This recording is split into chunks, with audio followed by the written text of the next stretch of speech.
নবীজির দাদা আব্দুল মোত্তালিব সেদিন রাত্রে কাবা শরীফের ছাদের উপর দাঁড়িয়েছিল। হঠাৎ করে সেদিন আকাশে তিনি প্রজ্বলিত আলো দেখতে পায়, যেটা আরব থেকে পূর্ব অঞ্চল সহ সমগ্র বিশ্ব ছড়িয়ে পড়ে। আলোটিকে দেখে আব্দুল মোত্তালিব অনেক অবাক হয়ে যায়। এরপর তিনি দৌড়ে নিচে চলে আসে।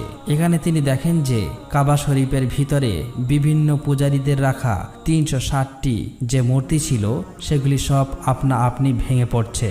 এরপর তিনি কাবাঘর থেকে বাইরে এসে দেখে যে কুফা এবং সিরিয়ার মধ্যবর্তী স্থানে পানি প্রবাহ শুরু হয়েছে, অথচ বহু বছর ধরে এখানে কেউ পানি দেখেননি। ঠিক তখনই আব্দুল মোত্তালিব তার ঘরের দিকে চোখ পড়ে। তিনি তখন দেখতে পায় আজকে তার ঘরের মধ্যে থেকে অদ্ভুত এক ধরনের নূরের আলো বের হচ্ছে, যেটা এর আগে তিনি কখনোই কোনোদিন দেখেননি। আব্দুল মোত্তালিব তখন ধীরে ধীরে তার ঘরের দিকে এগিয়ে যেতে থাকে, কিন্তু যখন তিনি তার ঘরের দরজার কাছে পৌঁছায় তখন তিনি দেখেন যে মা আমিনার কোলজুড়ে একটি ফুটফুটে শিশুর জন্ম হয়েছে, যার শরীর থেকে অসম্ভব পরিমাণের নূরের আলো বের হচ্ছে।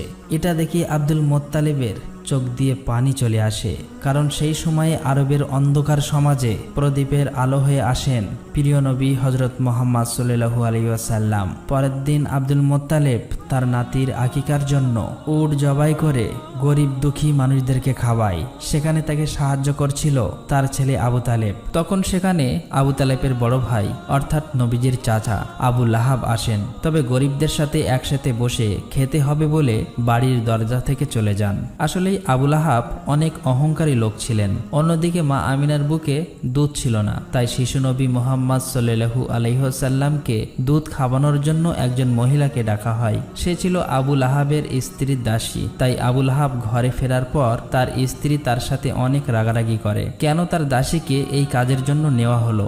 আসলে আবু লাহাবের স্ত্রীও অহংকারী ছিল। অন্যদিকে দেখা যায় ইহুদিরা একসাথে বসে কথা বলছিল।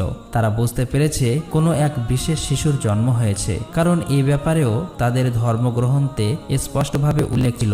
ফলে যেদিন রাতে প্রিয় নবীর জন্ম হয় সেই দিন রাতের আকাশে সেই নূরের আলো দেখেই খ্রিস্টান এবং ইহুদি ধর্মের গুরুরা বুঝে গিয়েছিল এবার সে শিশু পৃথিবীতে আগমন করেছে। তবে ইহুদিরা বেশি চিন্তিত ছিল, কারণ তারা জানতে পেরেছিল যে কোনো ইহুদির ঘরে এমন শিশুর জন্ম হয়নি, তাহলে সেই শিশুটিকে কে হতে পারে। আর এই জন্যই তারা সেখানকার অনেক বাচ্চাকে কিনতে চায়, যেন সেই শিশুটি তাদের দলে আসে। এমনকি টাকার বিনিময়ে অনেক ভণ্ড মহিলার দায়িত্ব দেয় শরীরে কোনো বিশেষ দাগের মাধ্যমে শিশু নবীজিকে খুঁজে বার করার জন্য।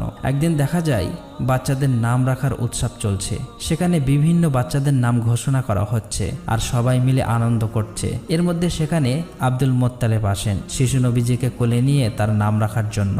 আব্দুল মোত্তালিব প্রথমে সেই কালো পাথরে হাত রাখেন, তখনই দেখা যায় কাবার সেই দরজার হাতলটি দরজায় বাড়ি মারছিল আর শিশু নবীর শরীর থেকে নূরের আলো বের হচ্ছিল। আব্দুল মোত্তালিব তখন সবার সামনে জনসম্মুখে শিশুটির নাম ঘোষণা করেন মুহাম্মদ। এটা শুনে সেখানে থাকা বিভিন্ন গোত্রের মানুষেরা বলতে থাকে যে এটা আবার কি নাম, এটা তো আমাদের কোনো দেবদেবীর নামের সাথে মেলে না। আসলেই তারা আগে কখনোই মুহাম্মদ নামটি শোনেনি, তাই সেখানে থাকা মানুষগুলো এটা নিয়ে বলাবলি করছিল। তখন সেখানে আবু তালেব সবার সামনে এসে বলে, হে লোক সকল, তোমরা থামো, এই শিশুটির নাম রাখা হয়ে গিয়েছে আর তোমরা কখনোই তা পরিবর্তন করতে পারবে না। এই বলে তিনি সবাইকে থামিয়ে দেন এবং সবাই তার স্বাচ্ছন্দ্যে মেনে নেন। এরপর দেখা যায় আবু লাহাব তার স্ত্রীর সেই দাসীকে ফেরত নিতে এসেছে, যে শিশু নবীকে প্রথমবার দুধ পান করিয়েছিল। ফলে ক্ষুধার্ত নবীজি আর দুধ পান করতে পারছে না। এ নিয়ে আব্দুল মোত্তালিব সরাসরি আবু লাহাবের কাছে আসে এবং এর কারণ জানতে চায়।